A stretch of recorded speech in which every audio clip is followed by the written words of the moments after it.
The Phoenix Cups, a cup-filling story.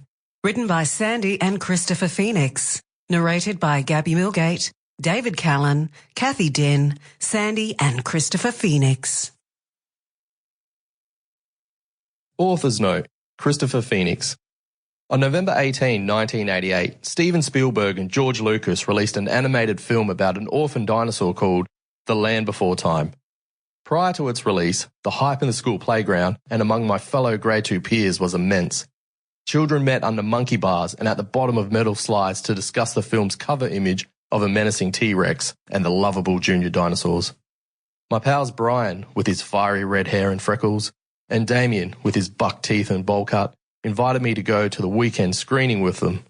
I declined the invite, saying, in an offhand way, that my older brother was going to take me.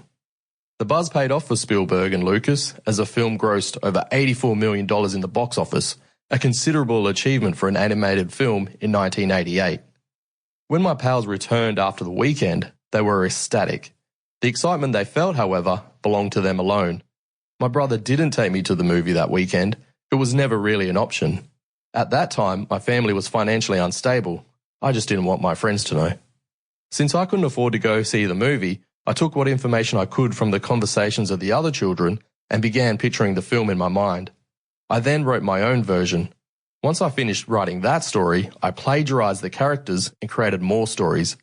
After a time, I grew excited about my newfound ability to use words to conjure up images, create sensations, develop worlds, and began creating my own characters and narratives.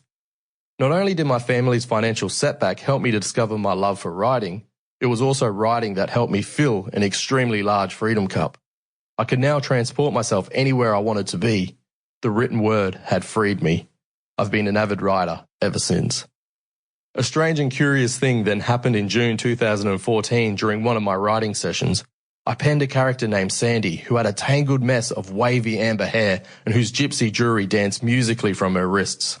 Sandy had a fondness of red sangria and would pick out the fruit with her delicate fingers. In November of that same year, I met and fell madly in love with Sandi Phoenix, who was every bit and more the Aphrodite I'd conceived. When we met, she introduced me to the foundations of her cups theory. Since then, we've developed the Phoenix Cups to how it currently stands and continue to present the theoretical framework in workshops, conferences, and through written resources all around the globe. I want to thank the entire Phoenix support team, as well as anyone who's been a part of the journey getting this book and framework to where it is today. Kit Carstairs, you are a rockstar editor.